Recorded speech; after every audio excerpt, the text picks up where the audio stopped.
एक पुराने शहर के एक कोने में एक छोटी सी झुग्गी थी। 4-5 ईंटन का एक कमरा, एक पुरानी चरपाई और एक स्टोव जिसमें कभी गैस होती थी, कभी नहीं।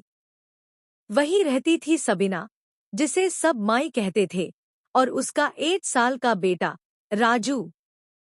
सबीना दिन भर लोगों के घर काम करती थी, बर्तन मंजती, पोछा लगाती, कपड़े धोती और शाम को जब घर लौटती तो उसका ताक हुआ चेहरा सिर्फ एक मुस्कान देखकर चमक उठता, राजू की मुस्कान। राजू पढ़ता था एक सरकारी स्कूल में। नंगे पैर जाता था, लेकिन उसकी आंखों में सपने नए जूट से कहीं ज्यादा चमकदार होते। माँ कहती थी, बेटा तू पढ़ लिख के बड़ा आदमी बनेगा। तेरी माँ झाड़ू पोछा करते करते जिंदगी निकाल देगी, लेकिन तुझे पढ़ेगी।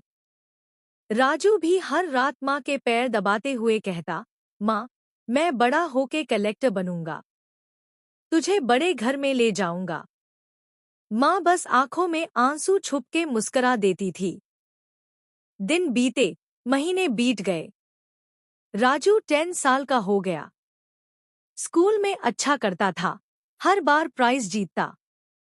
एक दिन स्कूल के प्रिंसिपल ने सबीना को बुलाया। बहन जी, आपका बेटा बहुत तेज है। अगर आप चाहे तो इसे एक अच्छे प्राइवेट स्कूल में डाला जा सकता है। स्कॉलरशिप के लिए ट्राई कीजिए, हम मदद करेंगे। सबीना की आंखों में कुछ पाल के लिए सपने आए, पर फिर उसने अपना पतला सा पल्लू समेटे हुए कहा, साहब मैं कोशिश करूंगी। उस रात सबीना ने अपना एक पुराना गोल्ड का झुमका, जो शादी के वक्त उसकी माँ ने दिया था, गिरवी रख दिया। कुछ पैसे मिले, एडमिशन हो गया। नए स्कूल में राजू ने और भी मेहनत की। यूनिफॉर्म में पहला दिन उसने माँ को गले लगाकर कहा, माँ तू सबसे अच्छी है।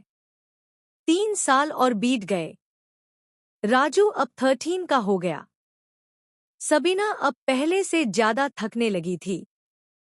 उसका जिस्म काम नहीं करता था, लेकिन बेटा जैसे हर दिन रोशनी ले आता। राजू जब भी स्कूल जाता, माँ उसे देखती रहती जैसे उसमें ही अपनी जिंदगी देख रही हो। लेकिन जिंदगी कभी सीधे रास्ते पे नहीं चलती। एक दिन सबीना का हाथ झूल गया। डॉक्टर ने बोला, ये पैरालिसिस है, अब ये काम नहीं कर पाएंगी। घर का चूल्हा ठंडा पैट गया। राजू अब स्कूल के बाद एक टी स्टॉल पे काम करने लगा। माँ के लिए दवाई, रोटी, किराया सब उसके छोटी सी कमाई से चलता था। पर एक चीज नहीं बदली, राजू का सपना और माँ की दुआ। राजू ने बोर्ड एग्जाम दिया, 92% आए। पूरे बस्ती में शोर मच गया। सबीना के बेटे ने कमाल कर दिया।